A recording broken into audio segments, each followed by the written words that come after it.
translation. Lord Nityananda Swarup formerly appeared as Lakshman and served Lord Ram as his younger brother. Responsively, Lord Nityananda Swarupa formerly appeared as Lakshman and served Lord Ram as his younger brother. Purport. Among the sannyasis of the Shankara Sampradaya, there are different names for brahmacharis. Each sannyasi has some assistants known as brahmacharis, who are called by different names according to the names of the sannyasi. Among such brahmacharis there are 4 names: Svarupa, Ananda, Prakasha and Chaitanya. Nityananda Prabhu maintained himself as a brahmachari. He never took sannyas. As a brahmachari, his name was Nityananda Svarupa. And therefore, the sannyasi under whom he was living must have been from the tirthas or the ashrams, because the assistant brahmachari of such a sannyasi is called Nityananda Svarup. Omagyanatimirandasya gananjanan shalakaya chakshurmanatam jena tasmai shri gurave namaha mukum karoti vachalam pangum langayate grimya kripa taraham vande shri gurum dinataninam nama om vishnu padaya krishna vrastaya bhutale shrimati bhaktivedanta swaminiti namine namaste sarasvati devi gauravani pachanire nidavasesha shunyavadi pasticha deshatanire Shri Chaitanya Manovistam Stapatam Jena Bhutale Swayam Rupakadamayam Dadati Swapadantikam Vandeham Shri Guru Shri Parakamalam Shri Gurum Vaishnavam Scha Shri Rupam Sagrajatam Sahagana Ragandharam Patamtam Sajivam Sarvetam Savadutam Parijana Sahitam Shri Chaitanya Devam Shri Radha Krishna Padan Sahagana Lalita Shri Vishaka Anvitang Scha Hey Krishna Karuna Sindhu Dina Bandhu Jagatpate Gopesha Gopika Kanta Radha Kanta Namosate Tapta Kanchana Gaurangi Radhe Vrindavaneshwari Vrishabhanu Sute Devi Pranamami Hari Priye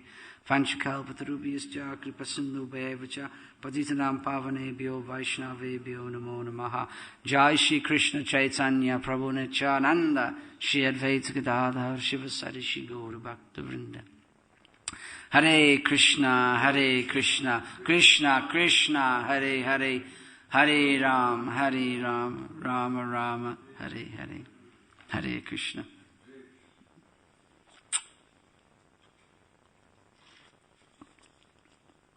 Trying to figure out whether it's hot or cold. I will try to, based on my meagre realizations, offer some thoughts. So, it appears that, of course, this chapter is extolling the glories of Lord Nityananda. And it appears here his name is Lord Nityananda Swarupa, due to his particular service to a particular school of sannyasis from the Shankara Sampradaya. We all know that this word Swarup actually we understand to be meaning as one's true form. Jai Shri Shri Radha Gokula Nanda ki Jai, Shri Shri Sitaram Lakshman Hanuman ki Jai.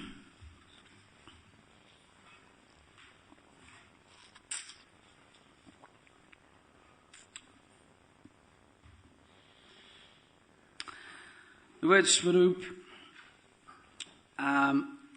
as I said, we know means one's original true form, one's eternal constitutional position in relationship to the Supreme Personality of Godhead. Obviously now, what we're seeing in the mirror every day is obviously not our true form. It's something else. It's formed by something else. This is material society's mistake, colossal. Thinking that this bag of old bones put together, isn't it? This Prabhupada said this body is just a bag full of all sorts of undesirable substances put together in the forms of pumps, tubes, vessels, organs, etc. And under the spell of material existence, we accept this bag of old bones to be the self, my real self. And of course, then the whole materialistic program is to therefore aggrandize as much as possible the material body. That means moving in the opposite direction of where we're supposed to be going. We all know the human form of life. It is meant for understanding our true eternal nature. This is what, according to the scripture, separates human beings from animals, isn't it? The animals, they can only look without, isn't it? They cannot look within. An animal is only concerned and preoccupied with his external world. He can only understand what's going on the outside. He's not particularly developed when it comes to understanding his inner world. Right? If you get some animal like a cat or a dog, obviously their senses are super hypercharged. Can spot, see, move, smell, detect things that are completely or invisible to our senses. But that's his problem. He can only see what's going on the outside. He cannot look on what's going on the inside. If an animal in the gardens here will understand where the food is, what the tree is, right? He'll understand where he is, his environment, but he doesn't understand he's in Watford. He doesn't understand that this is perhaps a very big temple and lots of people come here and there are cars in the car park and planes flying over in the sky. He doesn't understand. He has no idea at all of his internal world. So it's the same with us. It's clearly declared that when as human beings, if all we're concerned about is our external world, then it is no better than Dvija Bandha, I believe, is the animals on two legs. It's clearly, whereas as Prabhupada would say, they're running around on four legs, and we're running around on four wheels. Animal life. Human life has a specific purpose. It has a specific purpose. Just recently, I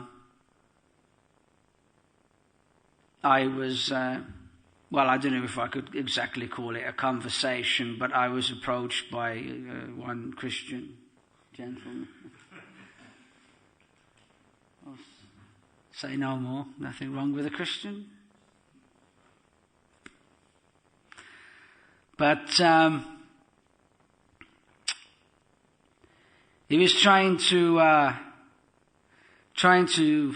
instruct me that God, the reason why, for example, we eat meat is because it is said that we gave us dominion over these creatures. All right? Which is, of course, utter nonsense. As I tried to explain, this word dominion comes from the word domus, which means the king. Right? That's what dominion, from this Latin word domus, means the king. And in the Vedic text, I mean, I'm not very expert on the Bible. Well, not very expert on the Vedas either, but but we have a similar sort of word called praja, isn't it? Praja means the citizens. Means all the citizens. And included in this citizenship is also the animals, not just the humans. So, of course, using their language,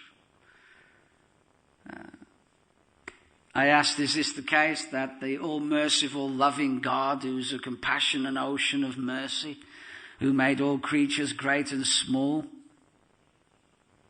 who loves us all, who's come to save us, has made us human beings, the kings, the domus of the praja, the kings of the citizens, so we can go around killing, murdering, torturing and eating them? I don't think so. There is a purpose for the human life, as I explained, but this is definitely not it. Right? This is definitely not it. In the Srimad Bhagavatam, we have, there are many usages to this word svarup actually. Lots of them. And one very interesting one in the Srimad Bhagavatam is known as Svarupagamane. Svarupagamane. And Srila Prabhupada translates this meaning one should approach, or it means to approach your reality. The reality of who you are, what the world is. Sometimes we hear this when you talk about, well, in the real world, when we talk about the real world, and sometimes people devotees will sometimes object to, what is the real world? This is not the real world, is it? But what does, we have to understand that nothing that comes from Krishna is false. Krishna doesn't create false stuff. That's our business, not his. And what does Krishna say about people who think that this material world is false in the Bhagavad Gita? It says they're demonic. Anybody who thinks that this world and everything here is false is considered to be a demoniac mentality, because Krishna doesn't produce false items. So,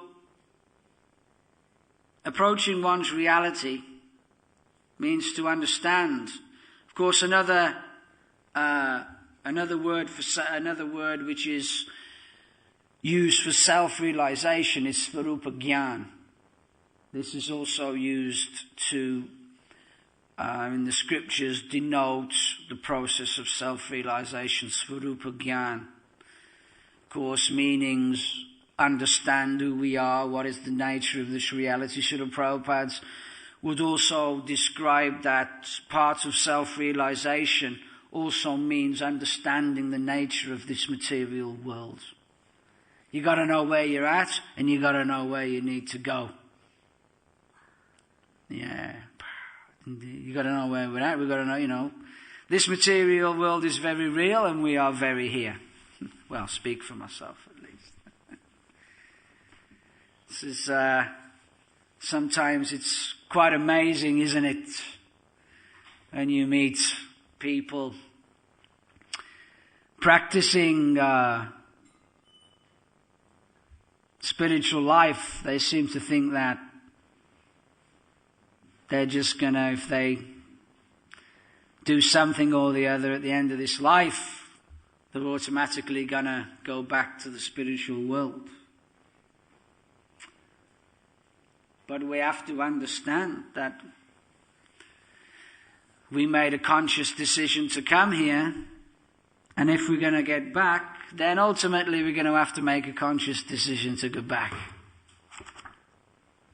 It's not just kind of going to happen by accident, is it?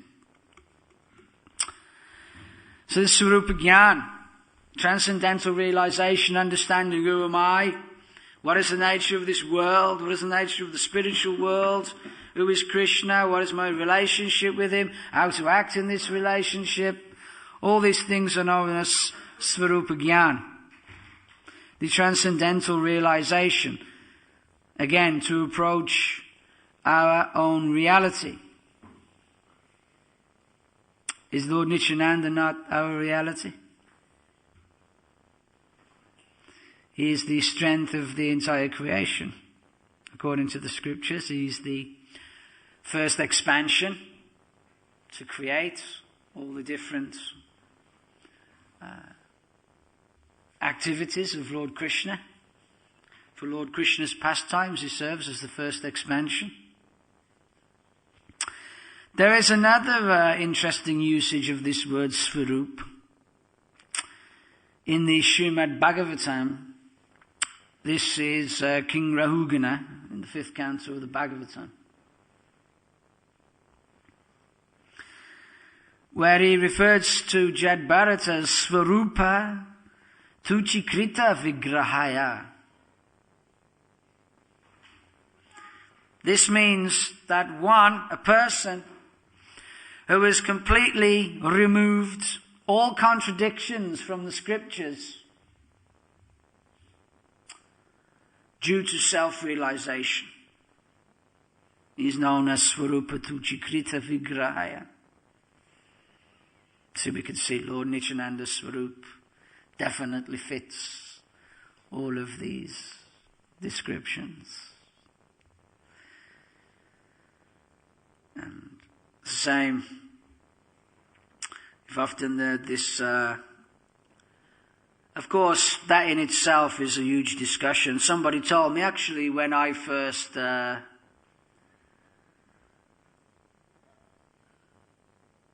joined the temple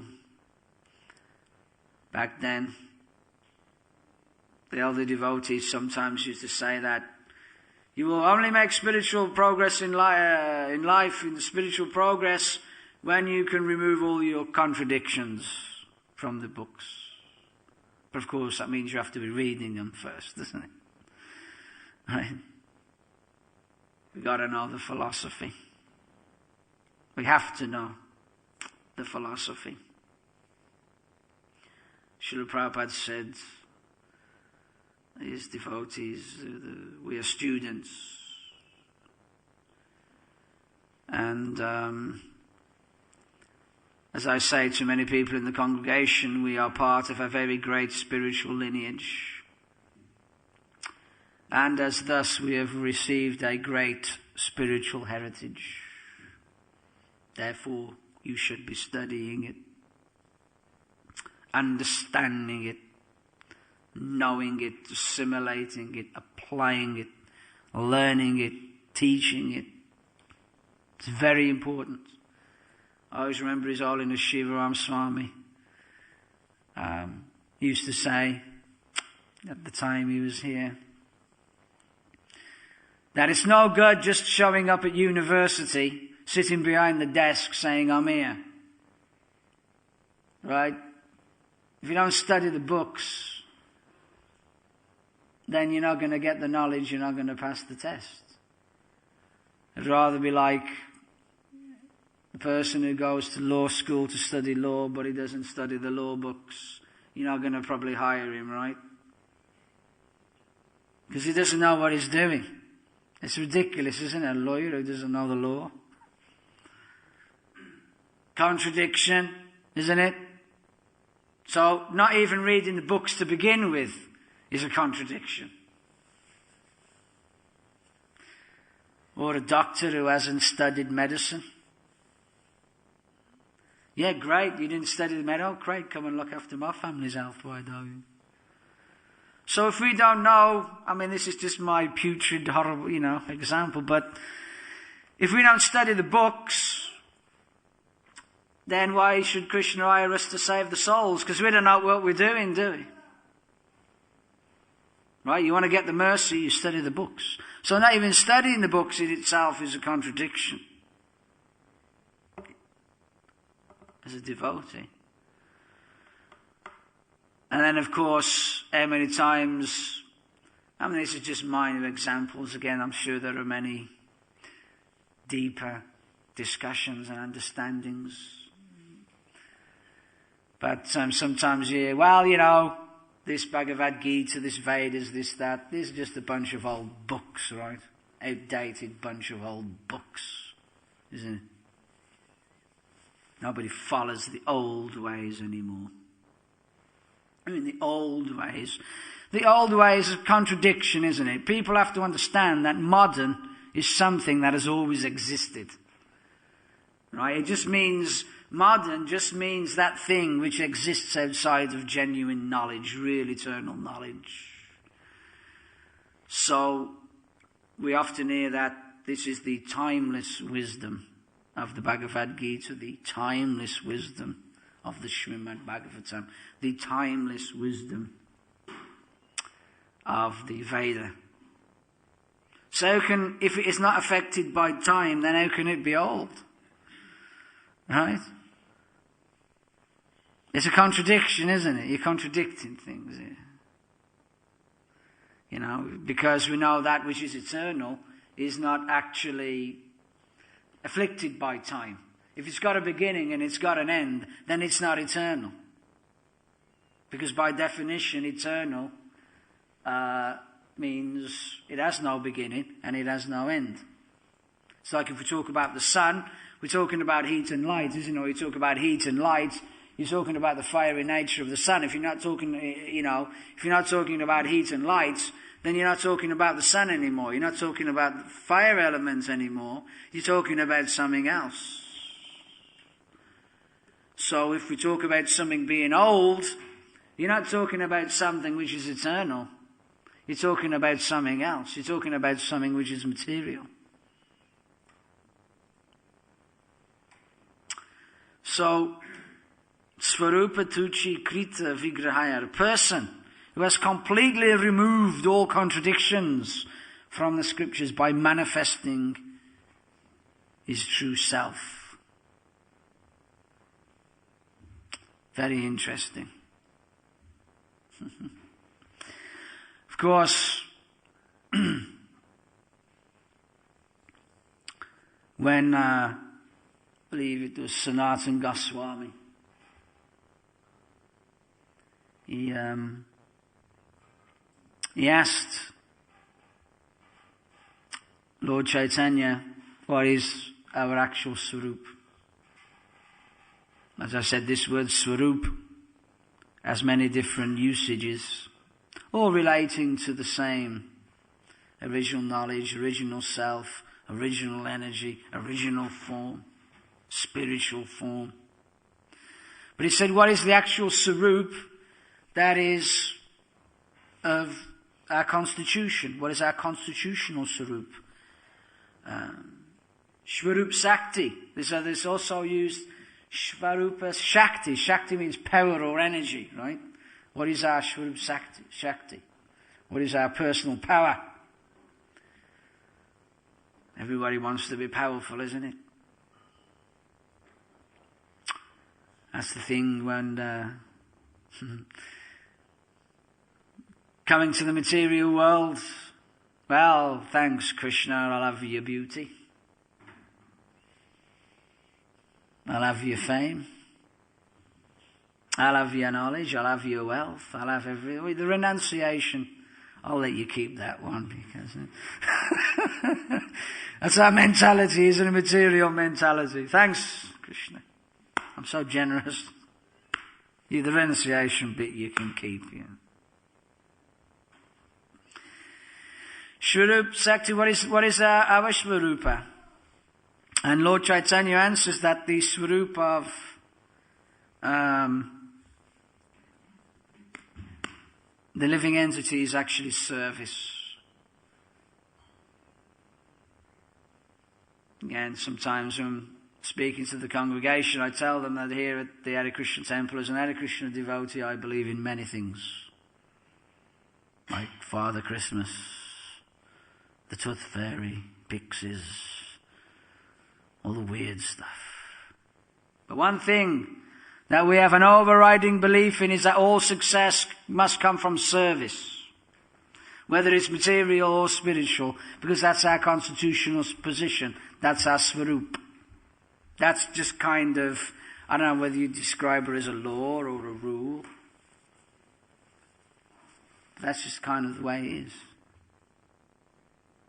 You know, we live in a world that is strictly governed by laws, principles, regardless, isn't it? Just like if the girl, the lady, wants to have a child, doesn't matter whether they're a Muslim, they're an Hindu, they're black, they're white, they're a theist, they're an atheist, right? What colour they are, where they come from. If you're female and you want a child, you're waiting 9 months, or thereabouts. Why? Because we're all under the same direction. We're all under the same law, and there's only ultimately one lawmaker. You know, if your body is heavier than air, you're attracted to the centre of the earth, isn't it? We call it gravity. You jump off the roof, it doesn't matter what you believe in, you're hitting the floor, full stop. Because that is the rules. Okay? That's just how it is. That's why we debate, we have to philosophize, all the moonies and pandits can come and figure it all out from time to time, all this. So the reality is that our Svarup is service. And Srila Prabhupada talks about this right in the beginning of the Bhagavad Gita. Jai Shri Radha Gokulananda Ki Jai.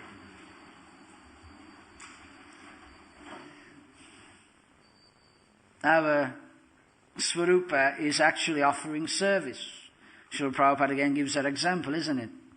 That even if you want to become the Prime Minister or the President of the country, then your real job is to convince the populace that you are going to render the better service than everybody else. Of course, they make so many promises, and then when they get in office, obviously what they do is something completely different, but again, that's a different subject.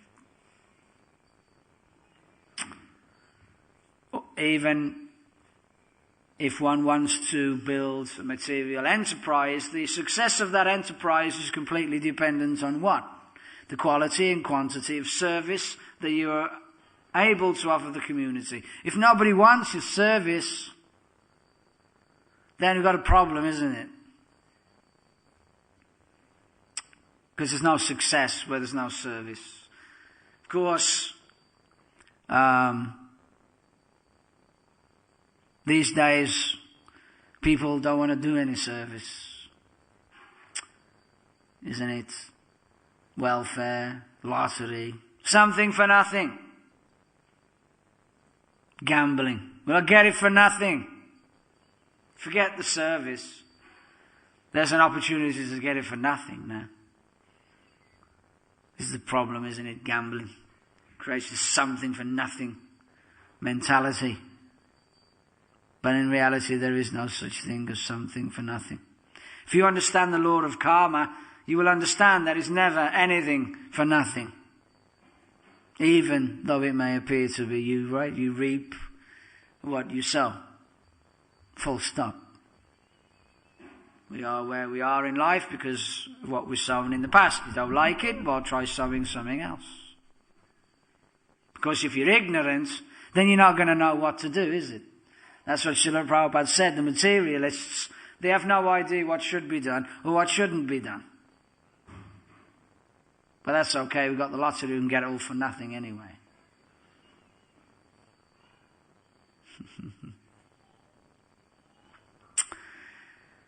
But there is obviously somebody who is interested in accepting our service. And that's Lord Sri Chaitanya, Lord Nityananda. And in fact, they came here for this very purpose, so we can offer this service. So everyone is self-interested. Everyone is tuned into their very own favourite radio station, isn't it? WIIFM. What's in it for me? Self-interest. Right? But we don't understand, these people don't understand that the real self is actually Krishna. So if you're actually self-interested and you want to do everything for yourself, the real self, then really you should be doing it for Krishna. You might say, well, I'm not Krishna. Well, we know that. You won't be here. Well, maybe you would, but not in this context. But because we are part of Him, by offering all our service to that Supreme Self, then we become completely, eternally satisfied. This is the idea. When we come to the material world, this desire, or our original desire to serve, gets transformed into sense gratification. And that eternal, pure spiritual love is transformed into lust. You see. From divine love and service, we become transformed into some not so divine lust and sense gratification. But nobody, sometimes people say, isn't it, not too many people interested, is it?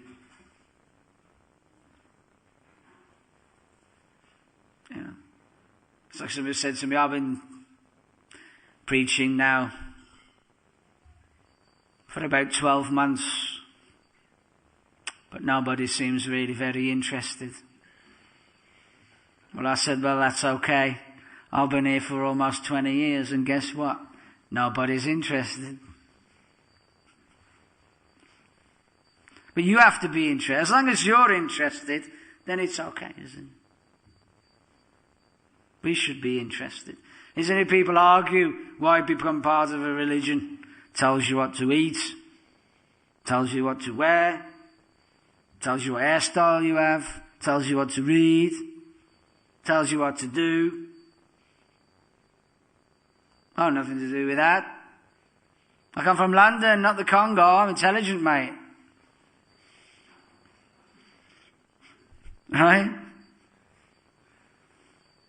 Of course, London's not a small-time place. Very important. I think I've mentioned it before. That there's one devotee who used to come here from the Gaudiya Math, and his guru was disciple of one of Srila Prabhupada's godbrothers. I can't remember his name. Nobody we really know too well. And he heard this story from his spiritual master, who heard it from his, that Srila Bhaktisiddhanta Goswami Maharaj at one time used to keep a map of London by his bed. And when the disciples, from time to time, these particular sannyas disciples come in, he used to point at this map. He used to, we have to conquer this place. This is very important. This is London. To conquer it. Here we are. But the point is that it's just like, why do we have roads, for example?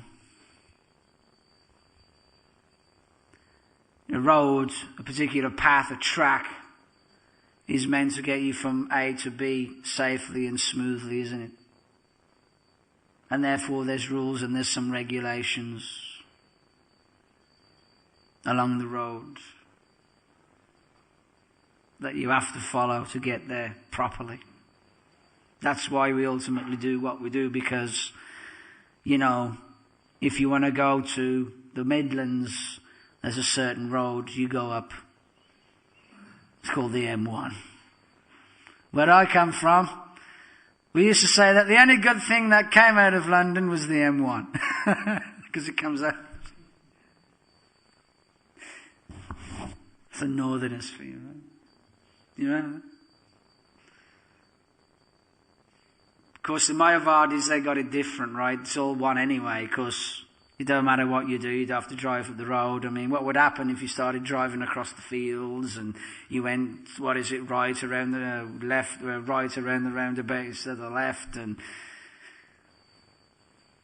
it's like in India when I was on, no rules on the road. Chaos. I was on a bus one time, we were driving up some highway, the guy missed the junction. What did he do? He stopped in the middle of the road and just decided to reverse all the way back down. I was thinking, my God, good job I was sitting in the middle of the bus, right? Not at the back. Of course, you can't do that in England. If you did that here, you'd be finished. So you can't say it. Another contradiction, isn't it? We have to understand.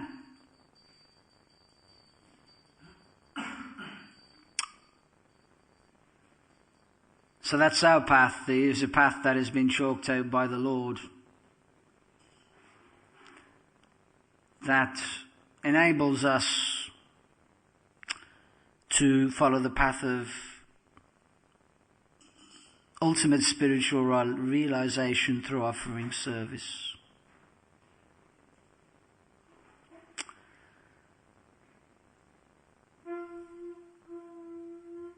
Jai.